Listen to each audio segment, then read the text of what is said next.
زندگی کا پتہ نہیں کتنی ہے کتنی نہیں ہے، موت کا کوئی وقت مقرر نہیں ہے، اور خصوصیت کے ساتھ آج کل جوان موتیں بہت زیادہ ہو رہی ہیں، جوان موتیں اتنی کثرت سے ہو رہی ہیں، اب تو بچوں کو بھی ہارٹ اٹیک ہونے لگا، اچانک پتہ چل جاتا ہے مر گئے جوان بالکل۔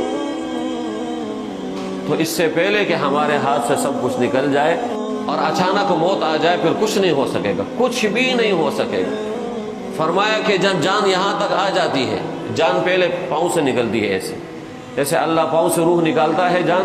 یہاں پر آ کے یہاں تک آ جاتی ہے، تو پھر مردے کا توبہ بھی قبول نہیں، پھر توبہ قبول نہیں، اس سے پہلے توبہ قبول ہے۔ اور سچے دل سے آدمی توبہ کر لے، موت کو سامنے رکھے، عذاب قبر کو سامنے رکھے، جہنم کو سامنے رکھے، اور سچے دل سے توبہ کر لے، اللہ معاف کرنے والا ہے۔ اللہ تعالیٰ نے فرمایا کہ اے ایمان، یا ایھا الذین اسرفوا علی انفسہم، اے جنہوں نے اپنے جانوں پر ظلم کر لیا، لا تقنطوا من رحمت اللہ ان اللہ یغفر الذنوب جميعا، تم نے اتنا گناہ کیا، اتنا گناہ کیا، اتنا گناہ کیا کہ تم نے اپنے اوپر ظلم کر لیا، اللہ کی رحمت سے مایوس نہ ہو، تم توبہ کرو گے اللہ تمہارے سارے گناہ معاف فرمائیں گے، سارے گناہ معاف فرمائیں۔ اللہ کی رحمت کا اندازہ نہیں ہے، کہتے ہیں کہ اگر شیطان کو بھی اللہ کی رحمت کا اندازہ ہو جائے تو مغفرت کی جو ہے امید رکھے گا اللہ سے، غفور الرحیم ہے۔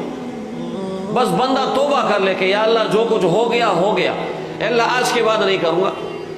اور کوشش میں لگا رہے، ہر وقت استغفار کرے، اللہ تبارک و تعالی بڑے سے بڑا گناہ معاف فرما دیتے۔ فرمایا کہ ایک آدمی کے گناہ سے زمین اور آسمان بھر جائے اور وہ اللہ کے پاس توبہ کر کے، اللہ فرماتے سارے گناہ معاف کر دو۔ بلکہ اللہ احسان کرنے والے ہیں، اللہ صرف گناہ معاف نہیں کرتا، جس بندے نے صدق کے دل سے توبہ کیا ہے، جتنے بڑے گناہ ہیں اللہ سارے گناہ معاف کر کے اتنی بڑی نیکیاں اس کے نام اعمال میں لکھ دیتے ہیں۔ گناہ معاف اور اس گناہ کے بدلے میں نام اعمال میں اللہ تبارک و تعالی نیکیاں لکھ دیتے ہیں۔ ایک واقعہ آتا ہے حدیث شریف میں کہ قیامت کے دن اللہ تعالیٰ، ایک آدمی ایسا آئے گا اس کے گناہ ہوں گے بہت زیادہ، لیکن اس نے گناہ مخلوق سے چھپ کر کیے، مخلوق کے سامنے گناہ نہیں کیا ہوگا، اللہ تعالیٰ اس کو مخلوق سے الگ حساب کتاب لے گا، مخلوق کے کہ تو نے گناہ مخلوق کے سامنے نہیں کیے، تیرا حساب بھی مخلوق سے چھپا کر لوں گا۔ تو اللہ تعالیٰ اس کا حساب کتاب لیں گے، تو اس کو کہیں گے فلاں گناہ تو نے کیا، کہاں یا اللہ کیا ہے، فلاں فلاں فلاں، سارے گناہ اس کو یاد دلائیں گے، کچھ گناہ رہ جائیں گے تو وہ خاموش ہو جائے گا کہ چلو فلاں گناہ کا تو پتہ نہیں چلا، جیسے دل میں سوچے گا نا۔ جب اللہ تعالیٰ فرمائیں گے میں نے سارے گناہ تیرے معاف کر دیے، اور تو نے جتنے گناہ کیے ہیں نا میں نے تیرے نام اعمال میں اتنی نیکیاں لکھی ہیں، تو پھر بول پڑے گا یا اللہ کچھ گناہ رہ گئے ہیں، کچھ گناہ ایسے ہیں جو رہ گئے ہیں آپ نے بتایا نہیں، اب یہاں پتہ چلے گا نا وہ گناہ کے بدلے میں نیکی مل رہی ہے، تو اللہ تبارک و تعالیٰ سے عرض کرے گا یا اللہ کچھ گناہ تو ذکر کرنے سے رہ گئے ہیں۔ اللہ مسکرائیں گے، اللہ کے مسکراہٹ کا مطلب ہے کہ اللہ ہماری طرح مسکراتے نہیں ہیں، اللہ جسم سے پاک ہے، اللہ تبارک و تعالیٰ راضی ہو جائیں گے اس سے، اور فرمائیں گے کہ وہ گناہ ہم نے جان بوجھ کر چھوڑے تھے تاکہ یہ تیرا جملہ تیرے منہ سے سن سکے۔ تو بہرحال بھائی اللہ کا عذاب بھی بہت سخت ہے،